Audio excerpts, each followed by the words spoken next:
Welcome to my channel Let's Learn Life Science. I am Priyanka. Today I am going to discuss about the phylum Nidaria or Coelenterata. So let's go. Important characteristics of Nidarians. What are the important characteristics of Coelenterata or Nidarians? First of all, 99% of them are marine. Most of them are marine. Some are exceptional cases, some are freshwater, but most of them 99% are marine. Secondly, show radial symmetry or biradial symmetry. What is radial symmetry or biradial symmetry?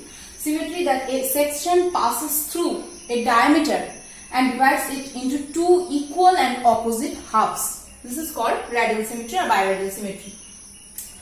They have tissue level of organization. What is tissue level of organization? They are diploblastic animals. Diploblastic animals means they have two layers. Their germ layers are origin of the germ layers. They are originated from the germ layers. They are two: outer epidermis and the inner gastrodermis. And between the two germ layers, outer epidermis and inner gastrodermis, there is a jelly-like thing. This is called mesoglia. They possess some specialized characters. That's the name Nidaria. The specialized characters is they have the cells called cnidocytes. This cnidocytes is also called stinging cells. Stinging cells. What is the stinging cells? This is the structure.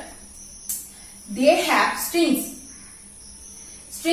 around it, and when they use it when capturing prey, defense or offense, defending from some animals, they throw it. And by throwing this, they attack the animal to defend themselves. This is thread-like structure. When they are wrapped around it, and when they attack some animals for defense or capturing prey, whatever, they throw it, and this is the structure. After firing, this is the structure, and the string comes out. This is before throwing the string, and this is after throwing the string. And the structure is nematocyst.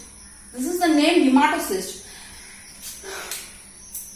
So Nidaria possesses specialized cells called cnidocytes. This is also called stinging cells, and contains organelles called nematocyst. And this is the structure of nematocyst, and I explained how it works.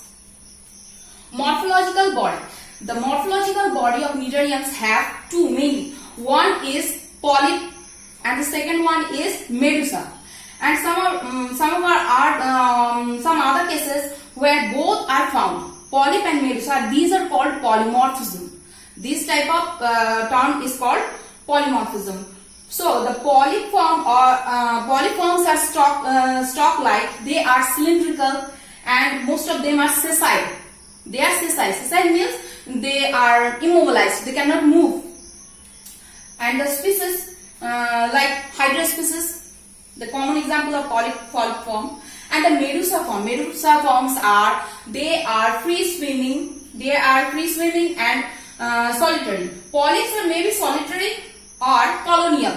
They can exist like solitary or colonial, but medusa are solitary, only solitary, and they are free swimming. Medusa are also called umbrella-like structure. And the polymorphic, I say polymorphic are both when the polyp or medusa, both forms are found. They are called polymorphic. And polymorphic examples are Obelia species, and medusa examples jellyfishes.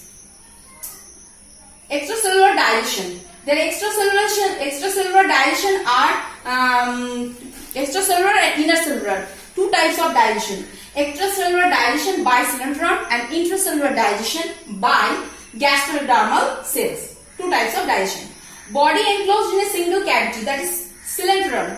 That is the name. This is also called, the phylum name is also called Coelenterata because of the body cavity is made of only one cavity, that is called coelenteron.